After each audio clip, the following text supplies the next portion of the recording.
And from 2ITA. Today our topic is job sequence using deadlines. N equals to n number of jobs, which means n equals to 6. ఇప్పుడు మనం చూసుకున్నట్లయితే ఇక్కడ మనకి 6 deadlines అనేవి ఇచ్చారు.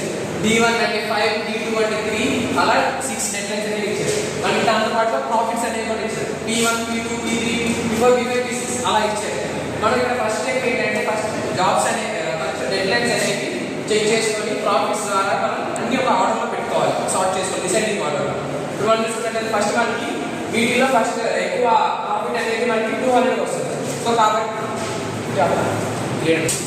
ఇప్పుడు మన ప్రాఫిట్ అయితే మనకి 300 ఎక్కువ ఉంది. సో కాబట్టి మనం ఫస్ట్ J4 జాబ్స్ దాని డెడ్లైన్ వచ్చేటప్పటికి 300, ప్రాఫిట్ వచ్చేటప్పుడు 300, నెక్స్ట్ 200, అలాగే J1 5 డెడ్లైన్ 5 200, అలాగే అన్ని డిసైడింగ్ ఆర్డర్ ప్లేస్ చేసుకుంటే రావాలి. తర్వాత ఫస్ట్ మనం స్టెప్ 2 ఏం చేస్తామంటే గ్యాన్ చార్ట్ తీసుకుంటాం with the number of size 5. So తర్వాత మనం ఒక్కొక్క జాబ్ని తీసుకొని వాటి యొక్క ప్రాఫిట్స్ ప్రకారం మనం గ్యాన్ చార్ట్ అనేది ప్లేస్ చేస్తాం. సో ఇక్కడ చూసుకుంటే ఫస్ట్ ప్రాఫిట్ దేనికి ఎక్కువ అంటే మనకి ఇక్కడ 300 ఎక్కువ. సో కాబట్టి దాని డెడ్లైన్ వచ్చేప్పటికి మన ఈ గ్యాన్ చార్ట్లో మనం ఈ మన దాని యొక్క డెడ్లైన్ అనేది 2 బిలో అయినా రావచ్చు, 2 అయినా రావచ్చు. సో కాబట్టి మనం J4లో ప్లేస్ చేస్తున్నాం. సో నెక్స్ట్ అలాగే మనం నెక్స్ట్ ప్రాఫిట్ వచ్చేప్పటికి J1 200 డెడ్లైన్ ఇస్ 5. సో మనం J1 తీసుకొచ్చి 4 బిలో అయినా 5 బిలో పెట్టుకోవచ్చు, లేదా 5 అయినా పెట్టుకోవచ్చు. Next again J3 190 and jobs 190 అంటే మనకి డెడ్లైన్ వచ్చేప్పటికి 3. సో 3 కన్నా ముందే ప్లేస్ చేసుకోవచ్చు, లేదా 3లో ప్లేస్ చేసుకోవచ్చు.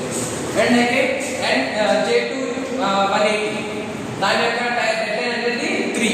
ఇక్కడ ఏమవుతుందంటే ఓవర్లాప్ జరుగుతుంది. మన ఇక్కడ కండిషన్ ఏముంది, ఆ జాబ్ అనేది ముందైనా అవ్వచ్చు, లేదా ఆ టైంలో అవ్వచ్చు.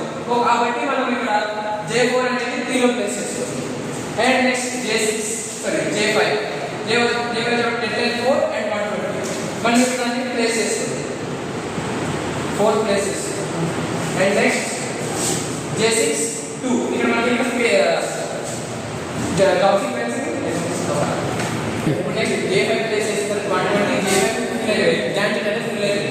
ఈ గ్యాన్ చార్ట్ అనేది సైజ్ 5 కాకపోతే ఫుల్ అయ్యే రాదు. J6 లో మనకి ప్రాఫిట్ అనేది 100 ఉంది, డెడ్లైన్ అనేది 2 ఉంది. బట్ మనకి గ్యాన్ చార్ట్ స్పేస్ లేదు.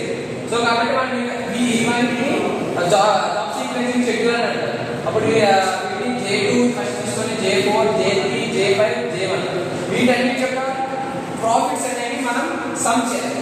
ఈ సమ్ చేస్తే మనకి 990 యూనిట్స్ వస్తుంది. Thank you.